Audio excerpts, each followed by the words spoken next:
आप लोग कैसे हैं? उम्मीद करता हूँ आप लोग स्वस्थ होंगे, अच्छे से होंगे, आपकी पढ़ाई अच्छी चल रही होगी। तो फ्रेंड्स, मैं पुजारी यार आप सभी का अपने यूट्यूब चैनल में स्वागत करता हूँ। मैं आप सभी के लिए सोशियोलॉजी की क्लास यानी समाजशास्त्र विषय लेकर आता हूँ। आप सभी की क्लास काफी दिनों से इधर किसी कारणवश नहीं हो पा रही थी, लेकिन अब आपकी क्लास कंटिन्यू रेगुलर होगी। तो फ्रेंड्स, मैं आप सभी के लिए जो है UGC NET JRF PGT GIC GDC UP PGT assistant professor BPSC assistant professor UP का तो हो ही गया जो है अब, लेकिन आपका बीपीएससी लगा एमपी लगा इधर जो भी आप लोगों के अदर स्टेट के हैं, तो ये क्लास उनके लिए भी है। ये मत सोचिएगा कि ये क्लास केवल जो है स्पेशली किसी विशेष एग्जाम के लिए नहीं है। आप लोग अगर UGC NET JRF PGT GIC GDT UP PGT assistant professor BPSC Delhi triple SB MP SET RPSC यानी Rajasthan Chhattisgarh Jharkhand Uttarakhand Haryana Punjab KBS NBS UPSC UPPSC किसी भी ऐसी परीक्षा की जो है इत्यादि परीक्षाएं जो भी समाजशास्त्र से तैयारी कर रहे हैं यानी कि सोशियोलॉजी से, ये क्लास आप सभी के लिए इम्पोर्टेंट है। इस क्लास को आप जरूर देखिए, खासकर आप वो सभी बच्चे ध्यान दें जिनका पीजीटी का एग्जाम लगा हुआ है, यूपी पीजीटी और बिहार का लगा हुआ है। ठीक है, ये क्लास आपके सिलेबस के अकॉर्डिंग है। आप सभी के आप लोग सिलेबस मिला के पढ़िएगा, देखिएगा आपका जो इतने क्वेश्चन है सब आपके सिलेबस से मिलते हैं। और ये जो क्वेश्चन है ये परीक्षाओं में पूछे जाने की संभावनाएं बनी रहती है और परीक्षाओं में पूछे जा चुके हैं, और कुछ मैं नए क्वेश्चन लेकर आया हूँ जो परीक्षाओं में आने की संभावनाएं हैं। ठीक है, तो आप लोग जो है इस क्लास को जो है एक लाइक कर दीजिए प्यारा सा क्लास शुरू करने से पहले, और क्लास को शेयर कर दीजिए। चैनल पर जो नए जुड़े हैं चैनल को सब्सक्राइब कर लीजिए और कॉपी और पेन लेके बैठ जाएगी। ये तो मैं बार बार कहता हूँ, क्योंकि कॉपी पेन लेके बैठे रहेंगे तो इम्पोर्टेंट चीज़ों को आप लोग नोट करते हुए चलेंगे। ठीक है, और इससे क्या है एग्जाम तक आपका एक छोटा सा नोट्स बन जाता है। तो पीजीटी वाले बच्चे जरूर ध्यान दें, विशेष रूप से जिनको पीजीटी का एग्जाम, खासकर यूपी पीजीटी बिहार वाले बच्चे। तो आइए क्लास की शुरुआत करते हैं। समय काफी कीमती है, समय जो है कम समय में, ये सुपर 50 की क्लास है। आप लोगों को बता दूं, आप लोगों को जानकारी होगी, इस समय सुपर 50 लेकर आप लोगों के लिए क्लास आता हूं। 1 घंटे के अंदर आपका 50 क्वेश्चन कंप्लीट कराता हूं। ठीक है, 1 घंटे के अंदर, तो ये चीज आप लोग ध्यान दीजिएगा। आइए देखते हैं प्रश्न नंबर 1 आपका क्या कह रहा है। तो प्रश्न नंबर 1 देखिए, ये प्रश्न ऐसा है कि बार बार पूछे जा रहे हैं परीक्षाओं में।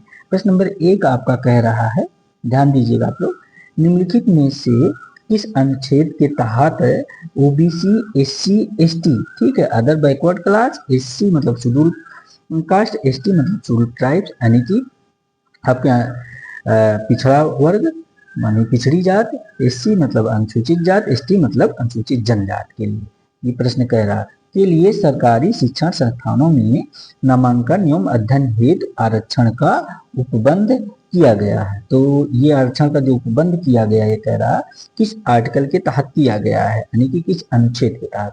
तो आपका ऑप्शन ए है, ध्यान दीजिएगा आप लोग, ऑप्शन ए आर्टिकल 340 ही कह रहा, ऑप्शन ए। ठीक है, नोट करते चलिएगा। ऑप्शन बी एक्ट जो है एक्ट 341, ऑप्शन सी एक्ट 342 और ऑप्शन डी कह रहा उपयुक्त कोई नहीं। इसका आंसर क्या हो जाएगा आप लोग बताइए कमेंट करके, तो आप लोग नोट करते चलिए। इसका आंसर आपका इस प्रश्नानुसार ऑप्शन ए हो जाएगा, ये अनुच्छेद 340। ठीक है, ऑप्शन ए अनुच्छेद 340, क्योंकि अनुच्छेद 340 जो आपका है ये कहता है कि इसके तहत अनुसूचित जनजात और आपके जनजात और जो पिछड़ा वर्ग के हैं उनके लिए सरकारी शिक्षण संस्थानों में अध्ययन और नामांकन यानी प्रवेश हेतु आरक्षण का व्यवस्था कर रखा है। ठीक है, भारतीय संविधान के तहत। और आपका ये जो अनुच्छेद 341 है, ठीक है, ये भी महत्वपूर्ण अनुच्छेद है।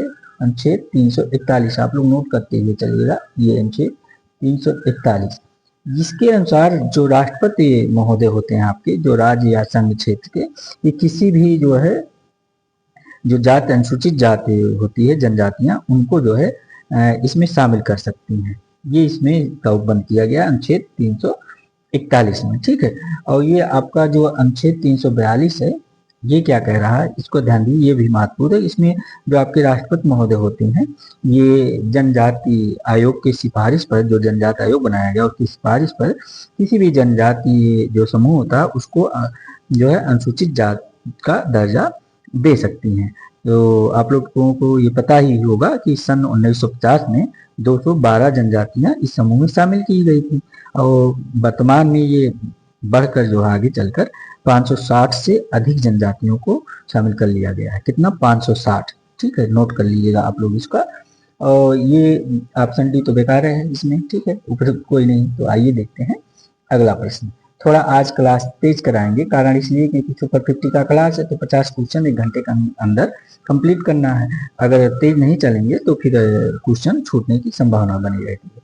तो इसलिए जो है आपकी क्लास थोड़ा हम फास्ट लेके चलेंगे। तो आइए देखते हैं प्रश्न नंबर 2 क्या कह रहा है आपका। ये प्रश्न उत्तर नंबर 2 नंबर कह रहा है, निम्नलिखित में से किस समाजशास्त्री का मत है कि समाजशास्त्र एक वास्तविकता है जो कि अपने प्रकार में व्यक्ति की वास्तविकता से भिन्न है। ये प्रश्न कह रहा है, ठीक है।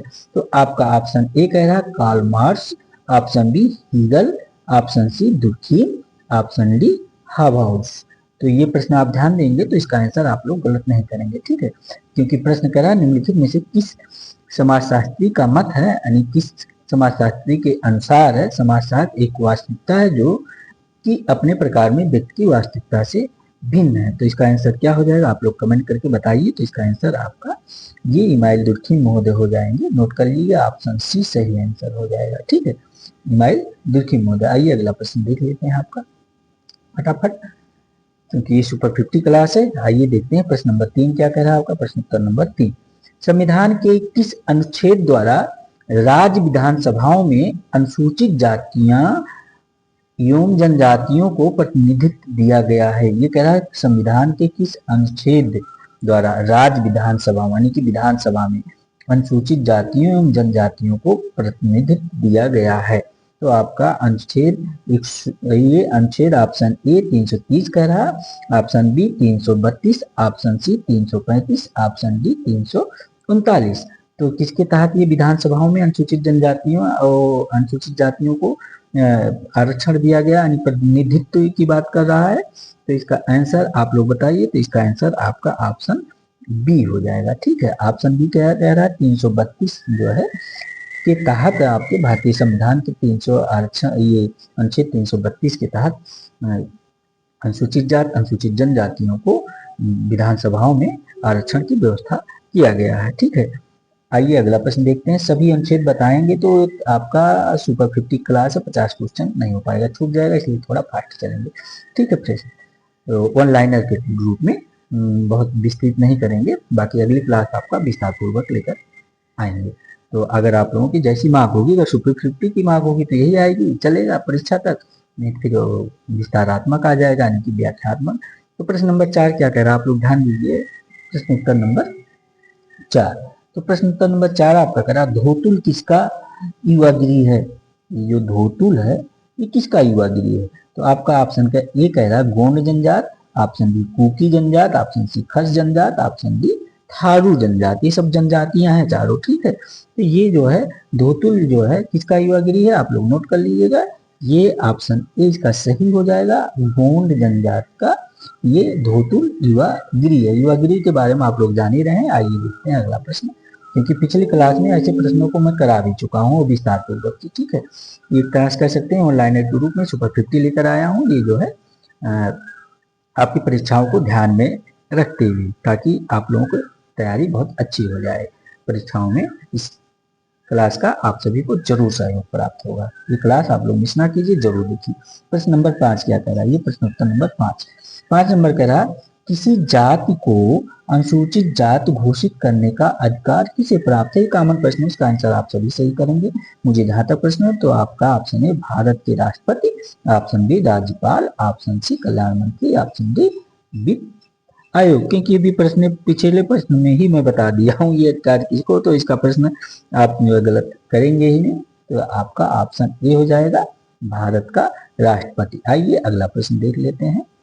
प्रश्न उत्तर नंबर 6 क्या कह रहा है? प्रश्न उत्तर नंबर 6 आपका ये देखिए, जो प्रश्न है आज के हैं आपके समाज जो है समाज से है, वो खासकर जो है भारतीय जो समाज है उससे संबंधित है, ठीक है, ना कि इधर उधर का। तो आर्टिकल अनुसूचित जातियों अनुसूचित जनजातियों पिछड़ा वर्ग से, मतलब यहाँ से जो प्रश्न आपके मिलते हैं वो छूटने ना पाए। अगर यहाँ से प्रश्न आता है, यहाँ से प्रश्न काफी पूछे जाते हैं प्रत्येक एग्जाम में आपके कम से कम 10-12 प्रश्न होते ही हैं, ठीक है। तो आइए देखते हैं प्रश्न नंबर 6 आपका क्या कह रहा है। तो आप लोग इसको वो मत कीजिएगा, मतलब निगलेक्ट कि अरे यहाँ से प्रश्न बहुत कम आएंगे, नहीं, यहाँ से प्रश्न भर भर के आते हैं। आप लोग प्रैक्टिस सेट वगैरह सॉल्व करते होंगे तो खुद जो है स्वयं ही देखते होंगे, ऐसे प्रश्नों को पाते होंगे। तो प्रश्न नंबर 6 कह रहा, अस्पृश्यतों की सूची सर्वप्रथम कब बनाई गई? अस्पृश्यतों की सूची सर्वप्रथम कब बनाई गई? अस्पृश्य जातियां आप जान ही रहे हैं, जिनके साथ जो है भेदभावपूर्ण व्यवहार किया जाता रहा है, उनको अस्पृश्य जातियां कहते हैं, ठीक है, जिसको छुआछूत कहते हैं। तो ये कब बनाई गई है आप लोग बताइए। सन 1930 कह रहा है ऑप्शन ए सन 1930, बी कह रहा है 1935, सी कह रहा है 1947, डी कह रहा है आपका 1948। तो इसका आंसर क्या हो जाएगा? तो इसका आंसर आप लोग नोट कर लीजिएगा। ये अस्पृश्यों की सूची जब सर्वप्रथम नहीं, सबसे पहले आपका सन 1930 में बनाई गई थी, ठीक है, आजादी के पहले, यानी कि वो अंग्रेज सरकार थी उस समय, ठीक है, भारत तब आजाद नहीं हुआ था, ये ध्यान दीजिएगा आप लोग। अब प्रश्न उत्तर नंबर 7 आपका क्या कह रहा है? प्रश्न उत्तर नंबर 7 ये कह रहा, निम्नलिखित में से कौन सा मिलान सही नहीं सुमेलित है? ठीक है, सही नहीं सुमेलित है। तो आपका ऑप्शन ए कह रहा, हो जनजात ये बिहार बता रहा, खासी जनजात असम बता रहा है, भील जनजात उत्तर प्रदेश, और डी जनजात भी बिहार बता रहा है, संथाल को भी बिहार बता रहा है। तो इसका आंसर क्या हो जाएगा? तो ये इसका आंसर साफ साफ आप लोगों को दिख रहा होगा, ऑप्शन सी हो जाएगा, ठीक है, भील जनजात। क्योंकि भील जनजात आपका उत्तर प्रदेश में ना पाई जाती, आपके राजस्थान की जनजात है, ठीक है। इस प्रकार इसका आंसर ऑप्शन सी हो जाएगा, भील जनजात। आइए देखते हैं प्रश्न नंबर 8 क्या कह रहा है आपका। ये प्रश्न उत्तर नंबर 8 नंबर आपका प्रश्न कह रहा है, निम्नलिखित में से कौन उत्तर औद्योगिक समाज में कार्य का परिभाषिक लक्षण है? ठीक है, क्या कह रहा है? निम्नलिखित में से कौन उत्तर औद्योगिक समाज में कार्य का परिभाषिक लक्षण है? तो आपका ऑप्शन ए कह रहा है, मशीन पर अंतःक्रिया करने की अपेक्षा व्यक्ति दूसरे व्यक्तियों से वार्ता करते हैं, ये ऑप्शन ए कह रहा है। बी कह रहा है, व्यक्ति केवल मशीन के साथ अंतःक्रिया करते हैं, ये ऑप्शन बी कह रहा है।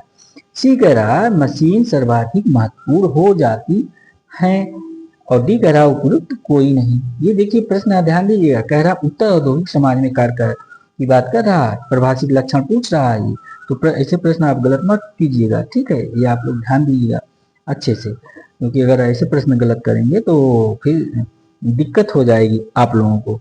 तो इसका आंसर आप क्या देंगे बताइए आप लोग? इसका आंसर सही से दीजिएगा, इसका आंसर आपका ऑप्शन सी हो जाएगा। देखिए, मशीन सर्वाधिक महत्वपूर्ण हो जाती है कब? उत्तर औद्योगिक समाज में, क्योंकि कब भी मशीनीकरण की जो है समय सारे काम देखिए मशीनीकरण के तहत ही किया जा रहा है, ठीक है, ये आप लोग खुद ही देख रहे होंगे। तो इसका आंसर इस बार एकदम सटीक आंसर यही होगा, ऑप्शन सी, मशीन सर्वाधिक महत्वपूर्ण हो जाती है उत्तर औद्योगिक काल में, क्योंकि औद्योगिकरण की बात कर रहा है ना, तो ये आप उत्तर औद्योगिक काल यानी आने वाले समय की बात कर रहा है जो चल रहा है, ना कि पीछे। तो आइए देखते हैं प्रश्न उत्तर नंबर 9 आपका क्या कह रहा है, 9 नंबर प्रश्न, ठीक है। 9 नंबर प्रश्न आपका कह रहा है, उत्तर औद्योगिक समाज, ये प्रश्न उत्तर नंबर 9 आपका कह रहा है, उत्तर औद्योगिक समाज जो शब्द का प्रयोग किसने किया था? उत्तर औद्योगिक समाज शब्द का प्रयोग किसने किया था? तो आपका ऑप्शन ए कह रहा है डेनियल बेल, ऑप्शन बी कह रहा है रॉल्फ डेहनदार, ऑप्शन सी कह रहा है जेके गॉलब्रेथ, ऑप्शन डी कह रहा है कॉलिन क्लार्क महोदय। तो इसका आंसर क्या हो जाएगा बताइए? तो इसका आंसर आप सभी को पता होगा, ऑप्शन ए डेनियल बेल हो जाएगा। आप लोग नोट करते हुए चलिएगा, ठीक है। प्रश्न उत्तर नंबर 9 का डेनियल बेल हो जाएगा। उत्तर औद्योगिक समाज शब्द का प्रयोग सबसे पहले डेनियल बेल महोदय ने किया था, आप लोग नोट कर लीजिएगा। आइए देखते हैं प्रश्न नंबर 10 क्या कह रहा है। प्रश्न उत्तर नंबर 10 कह रहा आपका, अनुसूचित जातियों की नियोक्ताओं की दृष्टि से निम्नलिखित में से कौन सा सही है? ये प्रश्न नंबर 10 है, ठीक है। अनुसूचित जातियों की जो नियोक्ताएं हैं, तो इसकी दृष्टि से निम्नलिखित में से कौन सा कथन इसमें सही है? तो आपका ऑप्शन ए कह रहा है आर्थिक नियोक्ता, ऑप्शन बी कह रहा है सामाजिक नियोक्ता, ऑप्शन सी कह रहा है धार्मिक नियोक्ता, ऑप्शन डी कह रहा है उपरोक्त सभी। तो ये थोड़ा सा कॉमन सेंस लगाएंगे प्रश्न नंबर 10 का, तो भी आप लोग सही कर देंगे, ठीक है। क्योंकि ये देखिए जो अनुसूचित जाति जो जनजातियां हैं या जाति अनुसूचित जातियां हैं, अनुसूचित जातियों की बात कर रहा है ये प्रश्न आपका खासकर। तो ये इसमें सभी के सभी आ जाते हैं, उनके पास जो योग्यताएं हैं कि देश से देखा जाए तो आर्थिक रूप से भी, सामाजिक रूप से भी, धार्मिक रूप से भी वो सभी के रूप से बहिष्कृत हैं एक तरह से समाज में, निचले पावदान पे। तो इस प्रकार इसका आंसर आपका ऑप्शन डी उपरोक्त सभी हो जाएगा। ठीक है, नोट कर लीजिएगा ऑप्शन डी उपरोक्त सभी। आइए देखते हैं अगला प्रश्न आपका क्या कह रहा है। प्रश्न उत्तर नंबर 11 आपका क्या कह रहा, आप लोग ध्यान दीजिए। प्रश्न उत्तर नंबर 11, तो 11 नंबर आपका कह रहा है संविधान का अनुच्छेद 330, 332 और 334 अनुसूचित जातियों और अनुसूचित जनजातियों के प्रतिनिधित्व की व्याख्या करता है। तो किस रूप में करता है, तो आपका ऑप्शन ए कह रहा है शैक्षणिक संस्थाओं में, बी कह रहा धार्मिक संस्थाओं में, सी कह रहा राजनीतिक संस्थाओं में और डी कह रहा उपयुक्त कोई नहीं। तो 11 का आंसर बताइए आप लोग क्या हो जाएगा। इसका आंसर आपका देखिए इस जो 330, 332 और 334 अनुच्छेद की बात कर रहा है, ये राजनीतिक संस्थाओं में इसका आंसर आपका हो जाएगा ऑप्शन सी। ठीक है, ये राजनीतिक संस्थाओं की बात आजकल आप लोग पढ़े होंगे ना, इस भारतीय संविधान से प्रश्न काफी पूछे जाते हैं। ठीक है, तो आइए देखते हैं अगला प्रश्न। ये प्रश्न आप समझ गए होंगे, क्योंकि अगर हर अनुच्छेद का मैं भी यहाँ व्याख्या करूंगा तो आपका सुपर 50 क्लास है तो प्रश्न छूट जाएंगे, और ये बार बार प्रश्न पूछे गए हैं परीक्षाओं में, आपको खुद ही याद होना चाहिए। अगर आपको कोई दिक्कत प्रॉब्लम होती है तो कमेंट करके जरूर बताइएगा, तो मैं उस प्रश्न को अगली क्लास में आपके समक्ष लेकर आ जाऊंगा, नहीं तो वहां कमेंट बॉक्स में भी मैं आपको उसका आंसर दे दूंगा। ठीक है, आइए देखते हैं प्रश्न उत्तर नंबर 12 क्या कह रहा है आपका। प्रश्न उत्तर नंबर 12 नंबर कह रहा है निम्नलिखित में से कौन सा एक खेतीहर समाज से संबंधित नहीं है। निम्नलिखित में से कौन सा एक ये खेतीहर समाज से कह रहा संबंधित नहीं है।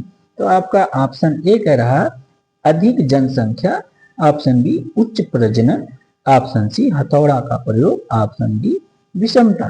खेतीहर समाज की बात कर रहा है, इसका आंसर थोड़ा सा अगर आप लोग कॉमन सेंस लगाएंगे तो भी आंसर दे देंगे। ठीक है, क्योंकि ये ऑप्शन डी देखिए एकदम अलग टाइप का दिख रहा है, जो कह रहा खेतीहर समाज से संबंधित नहीं है। तो इसका जो बाकी आपका अधिक जनसंख्या पाया ही जाता है ग्रामीण एरिया में, जो खेतीहर समाज है जो कह रहे हैं आप, उच्च प्रजनन क्षमता है ये है वहाँ, हथौड़ा का प्रयोग भाई बिना इसके जो है हथियार के कुछ होने वाला नहीं, लेकिन वहाँ विषमता की जो है जगह नहीं है आपको है। तो इस प्रकार इसका आंसर ऑप्शन डी हो जाएगा। आइए अगला प्रश्न देख लेते हैं आपका।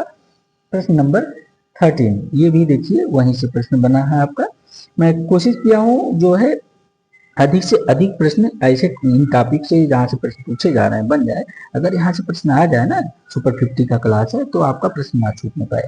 तो आइए देखते हैं प्रश्न उत्तर नंबर 13 क्या कह रहा है आपका। ये 13 नंबर कह रहा है खेतीहर समाज से प्रत्यक्ष, खेतीहर समाज में प्रत्यक्ष नहीं होता है। क्या नहीं होता है, आपका ऑप्शन है श्रम विभाजन, ऑप्शन बी कारीगरी का भाव, ऑप्शन सी प्रतिस्पर्धा, ऑप्शन डी विशेषीकरण। देखिए इसका भी आंसर आप लोग जो है दे देंगे आसानी से, क्योंकि ये कॉमन सेंस की प्रश्न है, थोड़ा सा अगर आप दिमाग लगाएंगे दे देंगे। तो आपका ऑप्शन सी हो जाएगा प्रतिस्पर्धा। खेतीहर समाज में प्रत्यक्ष रूप से नहीं होता प्रतिस्पर्धा। आप इसको तो बताने की जरूरत है नहीं, सिंपल सा प्रश्न है, आप समझ गए होंगे। आइए प्रश्न उत्तर नंबर 14 देखते हैं आपका क्या कह रहा है। 14 नंबर प्रश्न आप लोग नोट करते हुए चलिए। प्रश्न नंबर 14 आपका कह रहा निम्नलिखित में से कौन जनजातीय समाज मातृ स्थानीय है। ये मातृ स्थानीय जनजातीय समाज की बात कर रहा है। ठीक है, तो आपका ऑप्शन है खरिया जनजात, बी गोंड जनजात, सी जो है खासी जनजात, डी जो है हो जनजात। सभी जनजातियां हैं। ठीक है, तो इस प्रश्न नंबर 14 के क्या आंसर हो जाएगा। तो ये जो मातृवंशीय जनजात की बात कर रहा है ना, तो आप सभी को पता है खासी जनजात हो जाएगी, क्योंकि ये पिछले क्लास में मैंने अच्छे से सब बता रखा है इन सब प्रश्नों को। ये सुपर 50 का क्लास अधिक से अधिक प्रश्न लेकर आया हूँ जो है वन लाइनर के रूप में। ठीक है, प्रश्न उत्तर नंबर 15 क्या कर रहा है, ये ध्यान देते हैं। 15 नंबर प्रश्न कह रहा है कि मानव और पशु समाज में आवश्यक अंतर निम्नलिखित में से किसकी उपस्थित या अनुपस्थित के कारण होता है। ठीक है, मानव और पशु समाज में जो मानव और पशु समाज की बात कर रहा है, जिसमें आवश्यक अंतर की बात कर रहा है, तो निम्नलिखित में से किसकी उपस्थित या अनुपस्थित के कारण होता है? तो आपका ऑप्शन ए कह रहा सामान्य विश्वास, बी कह रहा भूभाग, सी कह रहा संगठन, डी कह रहा आत्मस्थायीकरण। तो इसका आंसर क्या हो जाएगा आप लोग बताइए। तो इसका आंसर देखिए ऑप्शन सी हो जाएगा संगठन। ठीक है, क्योंकि मानव और पशु समाज में आवश्यक अंतर की बात करा, तो इस हिसाब से इसका आंसर ऑप्शन सी हो जाएगा। आइए अगला आंसर देख लेते हैं। आपका प्रश्न नंबर 16 क्या कह रहा है आपका? 16 नंबर प्रश्न आपका कह रहा है कि किस जनजाति में भाई तथा बहन एक छत के नीचे साथ साथ नहीं रह सकते, ना ही वे साथ साथ भोजन कर सकते हैं? ये किस जनजाति में? जनजातियों की बात कर रहा है। देखिए प्रश्न नंबर 16। ठीक है, तो ये आपका ऑप्शन ए कह रहा है बेड्ढा जनजात, ऑप्शन बी जुल्लू जनजात, ऑप्शन सी बैगा जनजात, डी होपी जनजात। तो ये किस जनजातियों में ऐसी व्यवस्था पाई जाती है आप लोग बताइए। तो ऐसी व्यवस्था आपका ऑप्शन ए इसका सही आंसर हो जाएगा। नोट कर लीजिएगा, ये बेड्डा जनजात में पाई जाती है। ठीक है, ये प्रश्न हालांकि नया है थोड़ा सा, ये प्रश्न बेड्डा जनजात के बारे में मैंने आप लोगों को नहीं बता रखा है। ठीक है, लेकिन यहाँ थोड़ा सा अगर टाइम होगा तो क्लास छूट जाएगी, प्रश्न छूट जाएगा, क्योंकि अगले क्लास में अगर आपको आवश्यकता होगी तो बताइएगा, उस प्रश्न को विस्तार से लेकर आ जाऊंगा मैं। ठीक है, आइए देखते हैं प्रश्न नंबर 70 क्या कह रहा है आपका? 17 नंबर प्रश्न। 17 नंबर प्रश्न कह रहा आपका कि निम्नलिखित में से किस जनजाति में महिला को एक संपत्ति के रूप में समझा जाता है? किसको? जो महिलाएं होती हैं उनको एक संपत्ति के रूप में समझा जाता है। ये किस जनजाति में समझा जाता है? आपका ऑप्शन ए कह रहा न्यू जनजात, बी कह रहा कूका जनजात, और सी कह रहा सीमा नागा जनजात में, और डी कह रहा आपका भूटिया जनजात में। तो ये आपका नोट कर लीजिएगा, महिलाओं को जो आपका इस सीमा नागा जनजातियां हैं इसमें जो है संपत्ति के रूप में देखा जाता है महिलाओं को। आइए देखते हैं अगला प्रश्न क्या कह रहा है आपका? प्रश्न नंबर 18 नंबर प्रश्न आपका कह रहा है किस जनजाति के लोग वर्षा के लिए आग जलाकर धुआं पैदा करते हैं? इसमें से कह रहा है कि कौन सी जनजातियां ऐसी हैं जो वर्षा कराने के लिए, बारिश कराने के लिए आग जलाकर धुआं पैदा करते हैं ताकि आसमान में बादल छा जाएं। ये वहां की रीतियां हैं उन जनजातियों की। तो कौन सी जनजात है? तो ऑप्शन ए कह रहा संथाल जनजात, बी कह रहा मुंडा जनजात, सी कह रहा थारू जनजात, और डी कह रहा हो जनजात। तो ये प्रश्न आंसर आप लोग दे देंगे क्योंकि ये रिपीटेड प्रश्न है। ये प्रश्न जो है परीक्षा में आप देखे होंगे कई बार पूछा जा चुका है। ठीक है, 18 का आंसर तो ये हो जनजातियों में ये ऐसी प्रथा पाई जाती है। ठीक है, अगला प्रश्न देख लेते हैं। आइए प्रश्न नंबर आपका 19 नंबर प्रश्न क्या कह रहा है? ये कह रहा निम्न में से कौन समाज को एक संतुलित व्यवस्था के रूप में देखता है? जो है कह रहा निम्न में से कौन समाज को एक संतुलित व्यवस्था के रूप में देखता है? तो आपका जो ये थिंकर हैं एडवर्ड बर्नार्ड टाइलर, यानी कि ऑप्शन ए टाइलर महोदय, ऑप्शन बी डेरनडार्ट, ऑप्शन सी प्लेटो, ऑप्शन डी लुइये कोजर। तो इसका आंसर बताइए 19 का आप लोग क्या हो जाएगा? तो इसका आंसर नोट कर लीजिएगा, ये ऑप्शन सी हो जाएगा, विल्फ्रेड प्लेटो महोदय हो जाएंगे। ठीक है, नोट कर लीजिएगा, ये प्रश्नानुसार यही है, ये संतुलित व्यवस्था के रूप में देखते हैं। ठीक है, समाज को। आइए देखते हैं अगला प्रश्न, प्रश्न नंबर 20 नंबर प्रश्न आपका कह रहा है, ध्यान दीजिए ये 20 नंबर प्रश्न है, किस समाज में सर्वप्रथम वर्ग संरचना विकसित हुई? जो ये संरचना की बात कर रहे हैं किस समाज में विकसित हुई? तो आप लोग बताइए, ऑप्शन ए आदिम समाज, ऑप्शन बी जनजातीय समाज, ऑप्शन सी कृषक समाज, ऑप्शन डी औद्योगिक समाज। तो प्रश्न नंबर 20 का आंसर दीजिए आप लोग। तो इसका आंसर आपका ऑप्शन सी हो जाएगा। क्या है? ऑप्शन सी कृषक समाज। ये प्रश्नानुसार है। ठीक है, कह रहा कि समाज में सर्वप्रथम वर्ग संरचना विकसित हुई, तो ये कृषक समाज में वर्ग संरचना विकसित हुई है। आइए देखते हैं प्रश्न नंबर 21 क्या कह रहा है आपका? कौन सा प्रश्न? 21 नंबर प्रश्न आपका कह रहा है निम्नलिखित में से कौन सी सही है? ये कह रहा निम्नलिखित में से कौन सा सही है? ठीक है, तो आपका ऑप्शन ए संपूर्ण समाज, ऑप्शन बी आंशिक समाज, ऑप्शन सी आंशिक संस्कृत, ऑप्शन डी संपूर्ण एवं आंशिक समाज।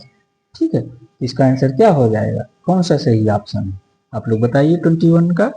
कमेंट करके। तो इसका आंसर आपका संपूर्ण समाज सही हो जाएगा, क्योंकि ये प्रश्नानुसार ना संपूर्ण समाज ही होगा। नहीं कौन सी सही है, तो संपूर्ण समाज ही सही है। आंशिक समाज, आंशिक संस्कृत संपूर्ण या आंशिक थोड़ी होता है समाज, समाज तो हमेशा पूर्ण ही होता है।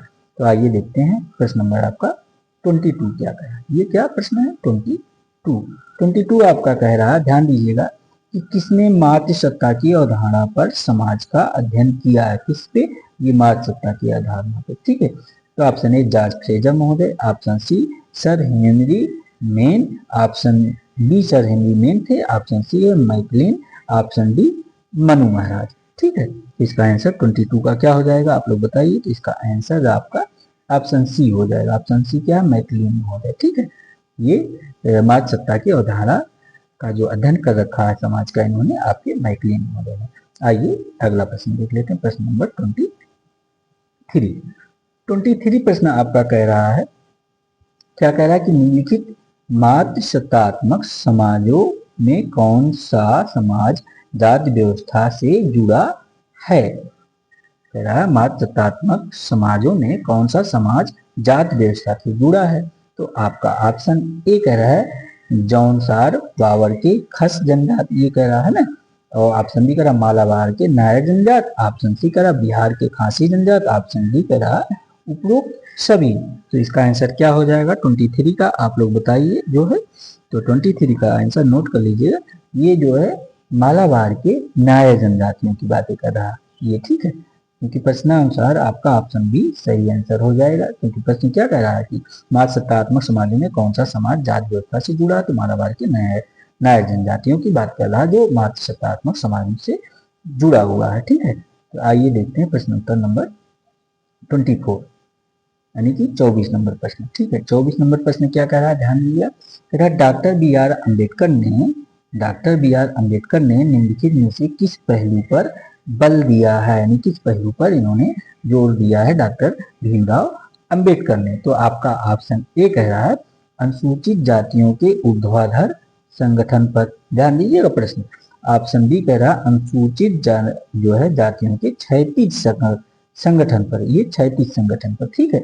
ऑप्शन सी कह रहा अनुसूचित जातियों के ऊर्ध्वाधर एवं क्षैतिज संगठन दोनों पर कह रहा है। ऑप्शन डी कह रहा उपयुक्त में से किसी पर नहीं। तो इसका आंसर क्या हो जाएगा, थोड़ा सा कॉमन सेंस लगाएंगे, या ये प्रश्न परीक्षा में पूछा जा चुका है तो भी आप सही दे देंगे। अगर थोड़ा सा ध्यान देंगे तो इसका आंसर आपका ऑप्शन बी हो जाएगा। नोट कर लीजिए क्या है ऑप्शन बी। ऑप्शन बी क्या कह रहा है अनुसूचित जातियों के क्षैतिज संगठन पर आपके डॉक्टर बी आर अम्बेडकर ने ध्यान दिया है, इस पर अधिक बल दिया है, ठीक है। आइए देखते हैं आपका प्रश्न नंबर 25 क्या कह रहा है, ध्यान दीजिएगा। प्रश्न उत्तर नंबर 25 कह रहा है कि निम्नलिखित, ये नोट कर लीजिएगा कि निम्नलिखित में से कौन सी अभिव्यक्ति का प्रयोग मैकाइवर ने समाज की परिभाषा में किया है, ठीक है। निम्नलिखित में से कौन सी अभिव्यक्ति का प्रयोग मैकाइवर एवं पेज ने समाज की परिभाषा में किया है। तो आपका ऑप्शन ए कह रहा है एक संस्था की संरचना, ऑप्शन बी कह रहा है एक सामाजिक संक्रिया की संरचना, ऑप्शन सी कह रहा है एक परिस्थिति एवं भूमिकाओं का संगठन, ऑप्शन डी कह रहा है अंतः क्रियाओं तथा अंतः संबंधों का एक जाल। तो मैकाइवर एवं पेज को आप लोग बहुत अच्छे से पढ़ रखे हैं, आप सभी के सिलेबस में है। अगर यहाँ से प्रश्न आ जाए तो आपका प्रश्न गलत नहीं होना चाहिए, ठीक है। तो इसका आंसर आप लोग नोट कर लीजिएगा, प्रश्नानुसार हो जाएगा ऑप्शन डी, क्योंकि ऑप्शन डी कह रहा है मैकाइवर एवं पेज क्या है, कहते हैं समाज एक जो जाल है, ठीक है, तना बना है, तो अंतः क्रियाओं तथा अंतः संबंधों का एक जाल है। तो इसका आंसर हो जाएगा डी, ठीक है। आइए देखते हैं प्रश्न उत्तर नंबर 26 आपका क्या कह रहा है, ठीक है। प्रश्न उत्तर नंबर 26 नोट कर लीजिएगा। 26 आपका कह रहा है 26 ध्यान दीजिएगा। 26 कह रहा है कि मानव समाज यानी ह्यूमन सोसाइटी पुस्तक के लेखक कौन है। ये जो पुस्तक है ह्यूमन सोसाइटी, इसके लेखक कौन है पूछ रहा है। तो आपका ऑप्शन ए कह रहा है मैकाइवर एवं पेज, बी कह रहा है किंग्सले डेविस, सी कह रहा है रूथ बेनेडिक्ट, डी कह रहा है राधा कमल मुखर्जी। तो ह्यूमन सोसाइटी पुस्तक के लेखक कौन है? ये कॉमन प्रश्न है, अगर आप इसको ये सब याद किए होंगे तभी सही होगा, नहीं तो इसमें तो फिर आप जान ही रहे हैं वही है, गलत करके आएंगे आप। तो इसका आंसर आपका ऑप्शन बी हो जाएगा। ये ह्यूमन सोसाइटी पुस्तक के लेखक आपके किंग्सले डेविस महोदय हो जाएंगे। ठीक है, आइए देख लेते हैं अगला प्रश्न फटाफट आपका, क्योंकि थोड़ा तेज नहीं चलेंगे तो फ्रेंड ना तो आपके प्रश्न छूट जाएंगे, आप लोग ध्यान दीजिएगा इस चीज को। तो प्रश्न उत्तर नंबर 27 क्या कह रहा है? 27 कह रहा है निम्नलिखित में से किसकी सदस्यता जन्म से प्राप्त होती है? जो इसकी सदस्यता, आपका जो सदस्यता है ये जन्म से प्राप्त है। तो आपका ऑप्शन ए जात, ऑप्शन बी प्रजात, ऑप्शन सी जनजात, ऑप्शन डी उपर्युक्त सभी। तो ऐसे प्रश्न आप तो गलत कर ही नहीं सकते जो है। ठीक है, ये जो आपका जात प्रजात जनजाति की बातें कर रहा है ना, ये सभी के सभी आपका जो तीनों है ये उपर्युक्त सभी जो है जन्मजात यानी जन्म से ही प्राप्त होती है। आप लोग नोट करके रखिए। तो इस प्रकार इसका आंसर आपका ऑप्शन डी हो जाएगा। कॉमन सेंस लगाएंगे तो भी आप लोग ऐसे प्रश्न गलत नहीं करेंगे। ठीक है, इस बात देखिए सारे प्रश्न सिंपल हैं, लेकिन यहाँ से प्रश्न आपके आने वाले परीक्षाओं में भर भर के पूछे जाते हैं। ठीक है, तो इसलिए आप लोग इस क्लास को जो है नजरअंदाज मत कीजिएगा, ध्यान दीजिएगा, अच्छे से पढ़ लीजिएगा ताकि यहाँ से प्रश्न आ जाए ना छूटे। इसलिए मैं जो है सुपर 50 क्लास लेकर आया हूँ ताकि 1 घंटे में अधिक से अधिक प्रश्न आपका 50 क्वेश्चन कंप्लीट करा दूँ। तो ये 28 प्रश्न क्या कह रहा है आप लोग ध्यान दीजिएगा। 28 नंबर प्रश्न कह रहा है कि निम्नलिखित में से कौन सा कथन हंडिगटन का है? ये निम्नलिखित में से कौन सा कथन ऐसा है जो ये हंडिगटन महोदय का है? तो आपका ऑप्शन ए कह रहा है समाज के भाग्य का निर्माण आर्थिक परिस्थितियां करती है, ये आपका ऑप्शन ए कह रहा है। बी कह रहा है समाज के भाग्य का निर्माण, ये समाज के भाग्य का निर्णय भौगोलिक परिस्थितियां करती हैं। ऑप्शन सी कह रहा है समाज के भाग्य का निर्णय सामाजिक परिस्थितियां करती हैं। ऑप्शन डी कह रहा है समाज के भाग्य का निर्णय राजनीतिक परिस्थितियां करती है। ये कथन हंडिगटन का कौन सा है? तो अगर इसमें थोड़ा सा कॉमन सेंस लगाएंगे ना तो भी ये सही हो जाएगा। ठीक है, ये जो चारों option A B C D है अगर थोड़ा सा आप दिमाग पे जोर देंगे तो भी ये सही कर देंगे। ठीक है, अगर ये हंडिगटन को नहीं पढ़े होंगे तो भी, तो इसका आंसर आपका देखिए ऑप्शन बी हो जाएगा। ऑप्शन बी क्या कह रहा है आप लोग नोट कर लीजिएगा। ये ऑप्शन बी आपका कह रहा है समाज के भाग्य का निर्णय जो है भौगोलिक परिस्थितियां करती हैं। भौगोलिक परिस्थितियां आप जान ही रहे हैं, आपका जहाँ जन्म होता है, कोई देख रहे हैं जो पहाड़ी क्षेत्र में है वहाँ का रहन सहन कल्चर जो है खान पान हर एक चीज, राजनीतिक परिस्थिति, आर्थिक परिस्थिति, सामाजिक स्थिति सब अलग अलग किस हिसाब से भौगोलिक परिस्थिति। जो समतल उपजाऊ क्षेत्र में है यानी कि उत्तर भारत के क्षेत्र में, मतलब चाहे वर्ल्ड के एरिया में ले लीजिए चाहे इंडिया के, मतलब किसी भी पहलू पे आप ध्यान देंगे तो ये प्रश्न आप सही करेंगे। तो कुल मिला के भौगोलिक परिस्थितियां ध्यान रखिएगा। बाकी का आर्थिक स्थिति जाने रहे भौगोलिक के आधार पर आपका निर्धारित होगा। सामाजिक स्थिति जो है आपका भौगोलिक पर आधारित होगा। राजनीतिक स्थिति जो परिस्थितियां होती है भौगोलिक है, तो जो भौगोलिक स्थिति है तो आप जान ही रहे हैं उसमें सब आ जा रहे हैं। तो इसलिए थोड़ा सा मैंने कहा ना कॉमन सेंस लगाइए। आइए अगला प्रश्न देख लेते हैं। प्रश्न नंबर 29 क्या कह रहा है? ठीक है, 29 प्रश्न कह रहा है आपका कि निम्नलिखित में से कौन सा कृषक समाज की प्रमुख विशेषता है? किसकी विशेषता? इस कृषक समाज की विशेषता पूछ रहा है। तो आपका ऑप्शन ए कह रहा है व्यक्तिवाद, ऑप्शन बी परिवारवाद, ऑप्शन सी जातिवाद, ऑप्शन डी क्षेत्रवाद।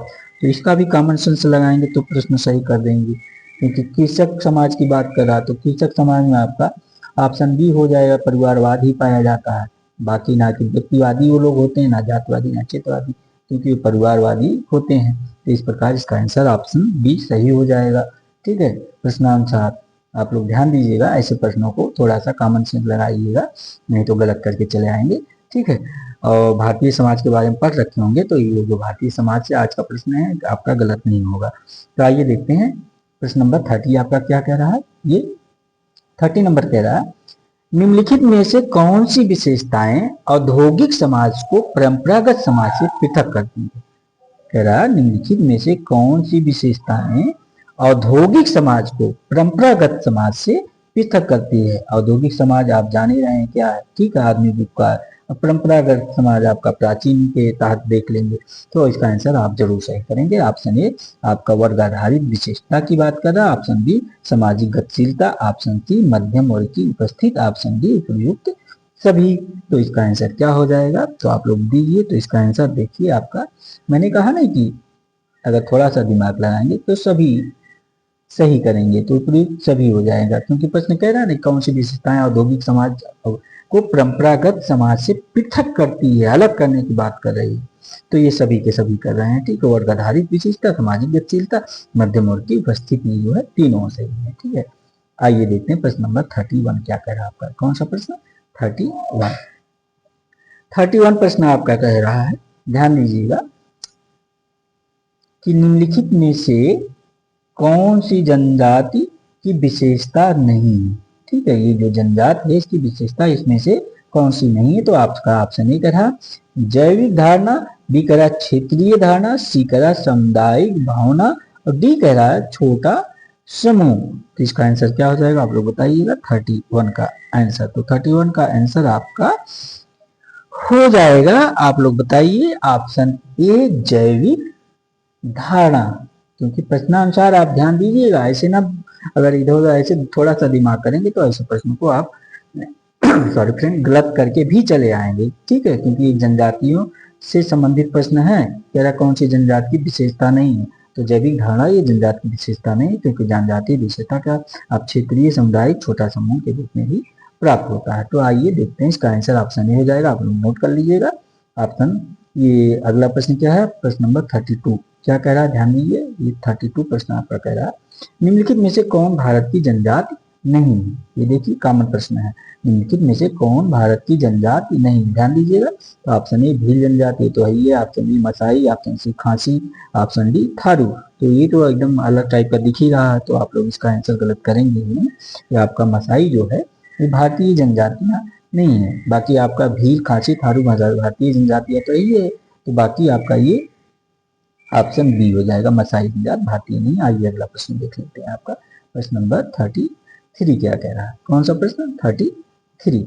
तो 33 आपका कह रहा है कि जनजातियों पर औद्योगिकरण का अप्रकार्यात्मक प्रभाव निम्नलिखित में से कौन है, ठीक है।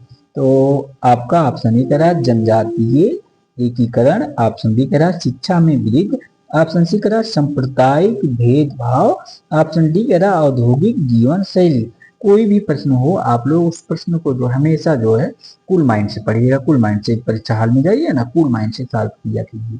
तो अगर कूल माइंड से एकदम बिना किसी डर भय और बिना संकोच, बिना किसी भयभीत हुए, जैसे कहते हैं नहीं परीक्षा में जाते हैं तो डर लग रहा है क्या होगा, नहीं, अरे यार जो पढ़े हैं उसी में से आया है वही आएगा, जो हम पढ़े हैं उसी। अगर ये दिमाग में रखेंगे कूल माइंड से परीक्षा जो है प्रश्न पढ़ेंगे तो प्रश्न का आंसर जो है अधिक से अधिक जो है आपका सही होने के चांसेस रहता है, ठीक है। अगर हड़बड़ाए रहेंगे, डरे रहेंगे, घबराए रहेंगे तो आता हुआ प्रश्न गलत होने का चांस रहता है। ये आप हमेशा ध्यान दीजिएगा, परीक्षा में समय अनुकूल समय को ध्यान देते हुए कूल माइंड से परीक्षा में प्रश्न पढ़िए, एक एक विकल्प दीजिए और आराम से देखिए। अगर आप जो प्रश्न 22 पे आप नहीं पढ़े हैं, नहीं आता है, तो कूल माइंड से देखते हैं ना, तो आप ऑप्शन देखते हैं तो वो प्रश्न भी आपका सही हो जाता है। ये आप हमेशा ध्यान दीजिए। अगर आप हड़बड़ी में रहेंगे, जल्दबाजी में रहेंगे, घबराहट में रहेंगे, क्या होगा, तो फिर आता हुआ प्रश्न भी गलत करेंगे, ये मैं आपको बता दे रहा हूँ। तो इसलिए आप लोग जो है इस चीज को बहुत ध्यान दीजिएगा, कूल माइंड हमेशा डिस्टर्ब होकर मत जाइए, कूल माइंड से एग्जाम दिया करिए कोई भी परीक्षा, तो आपको सफलता जरूर मिलने की जो है चांसेस अधिक बनते हैं, ठीक है। अगर आप थोड़ी भी पढ़ाई अच्छी से किए हैं तो। हालांकि अब सारी परीक्षाएं टफ हो गई, अब आपको जो है कंटिन्यू रेगुलर पढ़ाई करनी ही पड़ेगी। अगर रेगुलर पढ़ाई नहीं करेंगे तो फिर बहुत मुश्किल है रिजल्ट पाना। तो 33 नंबर का आंसर क्या हो गया आप लोग बताइए। अब तक इसका आंसर आप लोगों का आ गया होगा, तो ऑप्शन डी औद्योगिक जीवन शैली। क्योंकि प्रश्न क्या कह रहा है, प्रश्न अनुसार आप ध्यान दीजिएगा, ऑप्शन डी ही सही आंसर होगा। क्योंकि जनजातियों पर औद्योगिकरण का अप्रकारात्मक प्रभाव निम्नलिखित में से कौन है, तो ये आपका यही है, औद्योगिकरण उनके जीवन शैली पे काफी प्रभाव डाला है, ठीक है। आइए देखते हैं अगला प्रश्न, क्योंकि थोड़ा सा और फास्ट चलते हैं, नहीं तो हो सकता है आपका प्रश्न 1 घंटे के अंदर ना कंप्लीट हो। तो आइए देखते हैं 34 नंबर प्रश्न, ये आपका आ गया प्रश्न नंबर 34। कह रहा सन 1931 से पहले सरकारी तौर पर अस्पृश्य जातियों को कहा जाता था। ठीक है, 1931 यानी आजादी पहले काफी बात कर रहा है। सन 1931 से पहले जो सरकारी तौर पर जो अनुसूचित जातियां यानी कि जो बहिष्कृत जातियां हैं, जो अस्पृश्य जातियां हैं, उनको क्या कहा जाता था। तो ऑप्शन ए कह रहा है दलित जाति, ऑप्शन बी कह रहा बाहरी जात, ऑप्शन सी कह रहा हरिजन, ऑप्शन डी कह रहा अनुसूचित जाति। तो इसका आंसर आप लोग बताइए क्या हो जाएगा फटाफट। तो ये आप सभी को पता होगा, पहले ये दलित जात कही जाती थी। ठीक है, अनुसूचित जात, जनजात, ये सब तो बात की आई हुई है। ठीक है, हरिजन शब्द गांधी जी ने अनुसूचित जात संविधान के तहत ही आप लोग जान ही रहे हैं। आइए अगला प्रश्न देख लेते हैं। प्रश्न नंबर 35 क्या कह रहा है आपका, प्रश्न उत्तर नंबर 35 आपका कह रहा है किसके अनुसार समाज की इकाई व्यक्ति है। जिस थिंकर के अनुसार जो ये आपका जो समाज की इकाई है ये व्यक्ति है। तो आपका ऑप्शन ए कह रहा मैक्स वेबर महोदय, बी कह रहा अगस्त काम्त महोदय, सी कह रहा वार्ड महोदय और डी कह रहा चार्ल्स हटन कूले महोदय यानी कि सीएच कूले महोदय। तो इसका आंसर क्या हो जाएगा 35 का, आप लोग बताइए। तो इसका आंसर आपका ये देखिए मैक्स वेबर महोदय के अनुसार हो जाएगा। ठीक है, जो किसके अनुसार समाज की इकाई व्यक्ति है तो ये मैक्स वेबर महोदय हो जाएगा। आइए देखते हैं आपका अगला प्रश्न क्या कह रहा है। प्रश्न नंबर 36। ठीक है, 36 देखें टाइम क्या हो गया थोड़ा। ठीक है फ्रेंड्स, टाइम ठीक चल रहा है आपका, अभी 1 घंटे के अंदर ये क्लास कंप्लीट होनी है। तो आइए देखते हैं प्रश्न नंबर 36 क्या कह रहा है आपका। 36 कह रहा है समाज की विशेषता है। समाज की विशेषता है क्या है। तो आपका ऑप्शन ए कह रहा गतिशीलता, बी कह रहा सहयोग, सी कह रहा संस्कृत, डी कह रहा उपयुक्त सभी। तो इसका आंसर क्या हो जाएगा 36 प्रश्न उत्तर नंबर का, आप लोग बताइए। तो इसका आंसर ऑप्शन डी हो जाएगा उपयुक्त सभी प्रश्नानुसार। क्यों, क्योंकि समाज की विशेषता पूछ रहा है ना, तो गतिशीलता, सहयोग, संस्कृत सभी तो समाज में पाए जाते हैं। इस प्रकार इसका आंसर ऑप्शन डी हो जाएगा। आइए देखते हैं प्रश्न नंबर 37 क्या कह रहा है। 37 प्रश्न कह रहा आपका, नोट कर लीजिएगा, समाज की निर्णायक इकाइयां हैं। समाज की निर्णायक इकाइयां कौन सी हैं। तो आपका ऑप्शन ए संस्थाएं कह रहा, ऑप्शन बी संगठन, ऑप्शन सी समूह, ऑप्शन डी उपयुक्त सभी। कौन सी हो जाएगी आप लोग बताइएगा। इसका आंसर जो है प्रश्न नंबर 37 का आंसर, तो इसका आंसर आपका उपयुक्त सभी हो जाएगा। थोड़ा सा कॉमन सेंस लगा देंगे ना, तभी भी इसका आंसर सही दे देंगे। ठीक है, आइए देखते हैं अगला प्रश्न आपका क्या कह रहा है 38 नंबर प्रश्न। क्योंकि अगर थोड़ा सा स्लो चलेंगे तो आपका क्वेश्चन छूटने का चांस रहेगा। तो 38 नंबर थोड़ा फास्ट आओ चलते हैं ताकि क्लास पूरी हो जाए 50 क्वेश्चन का। तो 38 नंबर ध्यान दीजिए आप लोग क्या कह रहा है ये प्रश्न। कह रहा आदिम समाज में पाई जाने वाली संस्थाओं की प्रकृति थी। कैसी थी आदिम समाज में पाई जाने वाली संस्थाओं की प्रकृति। तो आपका ऑप्शन है प्राथमिक, ऑप्शन बी द्वितीयक, ऑप्शन सी जो है उपयुक्त दोनों कह रहा है बी, ऑप्शन डी इनमें से कोई नहीं। ठीक है, तो इसका आंसर आप लोग बताइए। तो प्राथमिक, क्योंकि ये जो बात कर रहा है ना आदिम समाज में पाई जा रही है संस्थाओं की बात कर रहा है जो प्रकृति रूप से पाई जाती है, तो ये प्राथमिक हो जाएगा इसका आंसर। ठीक है, क्योंकि ये ऐसे प्रश्न मत गलत कीजिएगा आप लोग। तो प्राथमिक इसका सही हो जाएगा आंसर प्रश्नानुसार। आइए देखते हैं अगला प्रश्न। प्रश्न नंबर 39 क्या कह रहा है। 39 आपका प्रश्न कह रहा, नोट करते हुए चलिएगा। 39 प्रश्न कह रहा वैदिक काल में अनुसूचित जात को क्या कहते थे। वैदिक काल की बात कर रहा है। ठीक है, ध्यान दीजिएगा प्रश्न को। तो वैदिक काल में अनुसूचित जात को क्या कहते थे। पंचम, ऑप्शन ए पंचम, ऑप्शन बी चंडाल, ऑप्शन सी मलेच्छ, ऑप्शन डी उपयुक्त कोई नहीं। देखिए आप लोग चंडाल और मलेच्छ में कंफ्यूज होंगे। ठीक है, कि इसमें से कौन है, लेकिन आप सभी को इसका आंसर पता होगा। जो वैदिक कालीन चंडाल की बातें की जाती थी। ठीक है, चंडाल ऑप्शन बी सही हो जाएगा इसका आंसर। ठीक है, अनुसूचित जात को चंडाल के रूप में देखा जाता था। वैदिक काल की बात कर रहा ना, वैदिक काल आप लोग तो पढ़े ही हैं। वैदिक काल के पीरियड में कैसे क्या होता था, इसमें तो उस समय बहुत जो है समाज में वैमनस्यता पाई जा रही थी। वैदिक काल में मनुवादी समाज जिसको कहते हैं, जिसमें समाज को वर्गों में बंटवारा कर रखा गया था, ब्राह्मण, क्षत्रिय, वैश्य, शूद्र। उसमें कुछ जो जातियां थी उनकी स्थिति बहुत बुरी थी वैदिक काल में, आप लोग पढ़े ही हैं हालांकि। आइए अगला प्रश्न देखते हैं थोड़ा, प्रश्न उत्तर नंबर 40। ठीक है, ध्यान दीजिएगा प्रश्न उत्तर नंबर 40। प्रश्न नंबर 40 आपका कह रहा है अनुसूचित जात शब्द का प्रयोग सर्वप्रथम किसके द्वारा किया गया। कौन सा ये अनुसूचित जात शब्द जो है इसका प्रयोग सबसे पहले किस जो है समाजशास्त्री के किस विद्वान के द्वारा किया गया है। तो इस प्रश्न में गलत मत कीजिएगा। देखिए ऑप्शन ए कह रहा है गांधी जी। ठीक है, अनुसूचित जात शब्द का प्रयोग सर्वप्रथम ये प्रश्न कह रहा है गांधी जी ने किया, ऑप्शन बी कह रहा डॉक्टर बी आर अम्बेडकर महोदय ने किया, ऑप्शन सी कह रहा साइमन कमीशन, ऑप्शन डी कह रहा ये मनु महोदय ने किया। तो इसका आंसर आप लोगों का गलत नहीं होना चाहिए। ठीक है, कौन सा प्रश्न? प्रश्न नंबर 40 का। क्योंकि अगर आप लोग पढ़ रखे हैं कि अनुसूचित जात जो शब्द है इसका सबसे पहले प्रयोग आपका साइमन कमीशन द्वारा किया गया है। ऑप्शन सी सही हो जाएगा। ठीक है, आप लोग कंफ्यूज मत होइएगा ऐसे प्रश्न, क्योंकि कंफ्यूजन जरूर दूर करता है परीक्षा के समय। ठीक है, आइए देखते हैं अगला प्रश्न। प्रश्न नंबर 41 क्या कह रहा है? ये 41 नंबर प्रश्न। 41 नंबर प्रश्न आपका कह रहा है भारतीय संविधान में किस अनुच्छेद के तहत अनुसूचित जात को आरक्षण दिया गया है? आप लोग बताइए। 41 का प्रश्न 330, 332, 334 इसका ऑप्शन है ना, यही ऑप्शन है 330, option B 332, option C 334, option D उपयुक्त सभी। क्योंकि ये सभी का सभी देखिए अनुच्छेद अनुसूचित जातियों से ना जुड़े हुए हैं, 330 भी, 332 भी, ठीक है, और 334 भी। तो इस प्रकार इसका आंसर आपका ऑप्शन डी सही हो जाएगा। नोट कर लीजिएगा, क्योंकि ये सभी आर्टिकल के बारे में मैंने जो है पीछे बता रखा, अभी इसी जो है क्लास में पीछे बताया हूँ। ठीक है, आइए अगला प्रश्न देख लेते हैं। प्रश्न नंबर 42 कह रहा है, क्या कह रहा है? क्या? प्रश्न नंबर 42।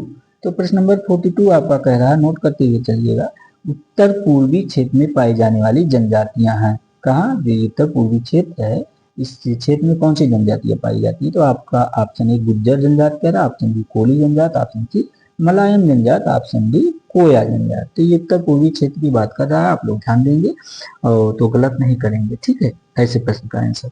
तो आपका ये जो उत्तर पूर्वी क्षेत्र की बात कर रहा है ये आपका कौन सी जनजात हो जाएगी? ऑप्शन डी कोया जनजात है। नोट कर लीजिएगा। ठीक है, आइए अगला प्रश्न देख लेते हैं आपका क्या कह रहा है। प्रश्न उत्तर नंबर 43। 43 आपका क्या कह रहा है? नोट करते हुए चलिएगा। समाज के उद्विकास की अवस्थाएं हैं, जो समाज है इनकी उद्विकास की अवस्थाएं क्या है बताइए इसमें से। ऑप्शन ए क्रम है एक तरह से, देखिए ऑप्शन ए जंगली कह रहा है, बर्बरता सभ्य समाज, ऑप्शन बी बर्बरता जंगली सभ्य, ऑप्शन सी सभ्य बर्बरता जंगली, ऑप्शन डी सभ्य जंगली बर्बरता। ठीक है, तो समाज के विकास की कौन सी अवस्था है, यानी समाज सबसे पहले किस अवस्था में पाई जाती थी? तो अगर थोड़ा सा दिमाग लगाएंगे तो इसका आंसर गलत नहीं करेंगे। ठीक है, प्रश्न नंबर 43 का, क्योंकि समाज जो है पहले जंगली ही था, फिर बर्बर तो रहेगा ही, फिर बाद में धीरे धीरे सभ्य हुआ।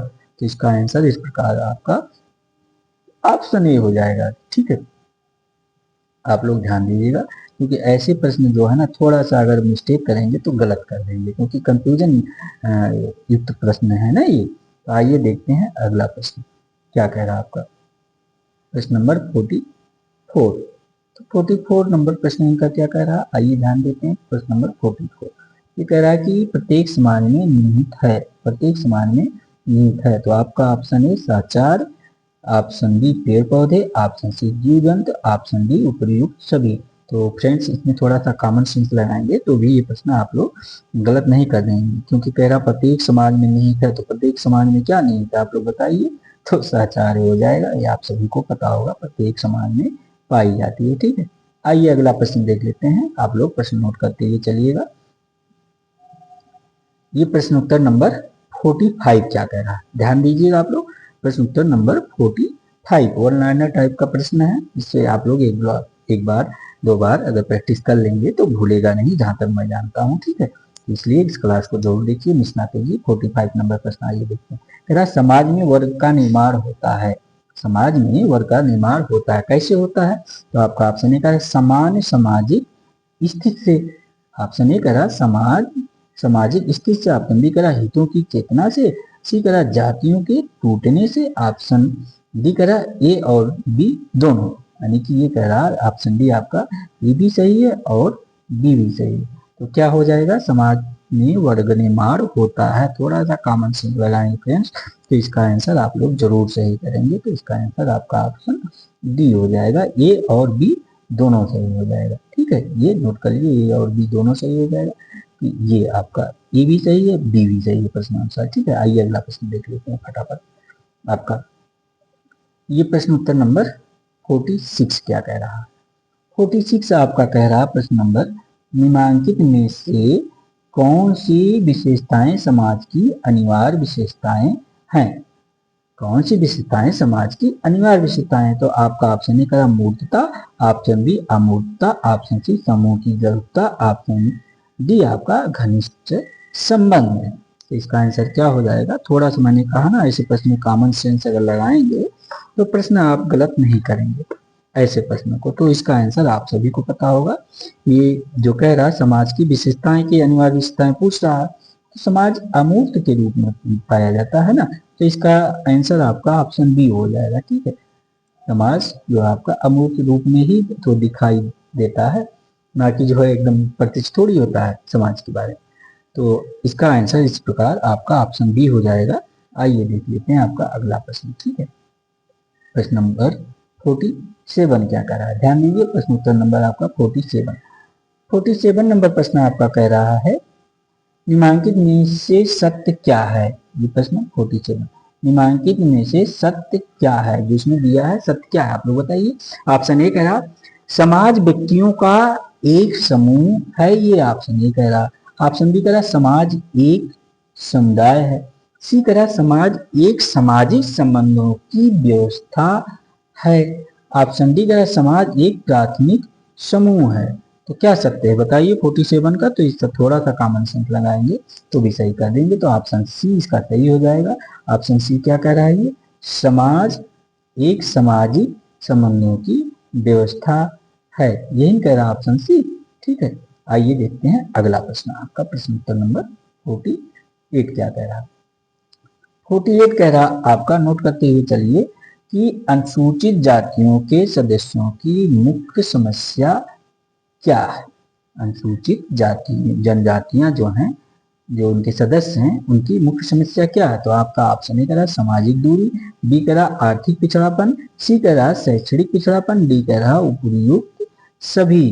देखिए ये प्रश्न जो है आज सभी के सभी प्रश्न जो है वन लाइनर थे और कॉमन थे। ये प्रश्न बार बार पूछे जाते हैं यहाँ से। जो जनजातीय समाज का आपका भारतीय समाज है, जो है जो पिछड़ा समाज है, ठीक है, सामाजिक समस्या जो उनके लिए थी वहां से ये प्रश्न उठाए गए हैं। तो ये प्रश्न जो है आपके, अगर आप लोग थोड़ा सा दिमाग लगाएंगे तो ऐसे प्रश्नों को आप गलत कर ही नहीं सकते। ठीक है, क्योंकि ये जो प्रश्न है ना आपके, ये सभी जो है परीक्षा के दृष्टि से इम्पोर्टेंट है। तो प्रश्नों पर इसका आंसर अब तक आप लोगों को आ गया होगा, इसलिए मैं थोड़ी बात करने लगा आप लोगों को, ताकि इसका आंसर आप लोग गलत ना करें।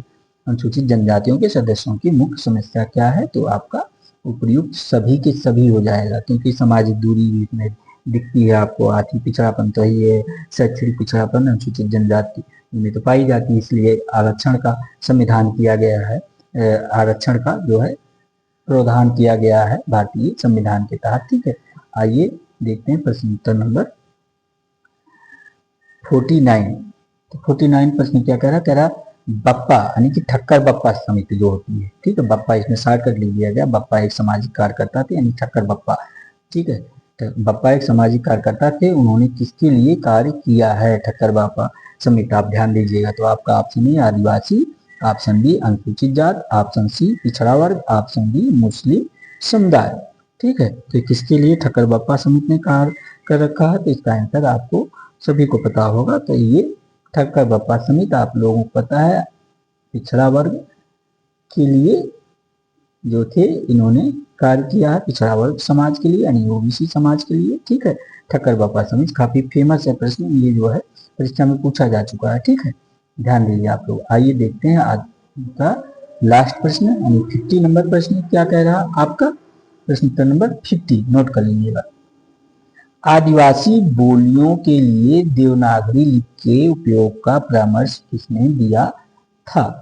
जो आदिवासी बोलियां हैं उनके प्रयोग के लिए देवनागरी लिपि का, हम लोग देवनागरी लिपि का प्रयोग करते हैं ना जो अपने लेखन कार्य में, परामर्श यानी कि किसने दिया था? किस समाजशास्त्री विद्वान ने या किस विद्वान ने दिया था? तो आपका ऑप्शन ए कह रहा है महात्मा गांधी, ऑप्शन ए कह रहा है महात्मा गांधी, ऑप्शन बी कह रहा है जवाहरलाल नेहरू, ऑप्शन सी कह रहा है वेरियन एल्विन, ऑप्शन डी कह रहा है डी एन मजूमदार यानी धीरेन्द्रनाथ मजूमदार। तो क्या है हो जाएगा इसका आंसर आप लोग बताइएगा 50 नंबर प्रश्न का, तो डीएन मजूमदार महोदय हो जाएंगे। आप लोग नोट कर लीजिएगा इसका आंसर 50 नंबर क्वेश्चन का। ये आज का लास्ट क्वेश्चन था, ठीक है। आदिवासी बोलियों के लिए देवनागरी लिपि के उपयोग का परामर्श आपके डीएन मजूमदार महोदय ने दे रखा था। तो उम्मीद करता हूँ आज की क्लास आप लोगों को जो परीक्षा की दृष्टि महत्वपूर्ण है, इसलिए आप लोग जरूर देखेंगे, मिस नहीं करेंगे।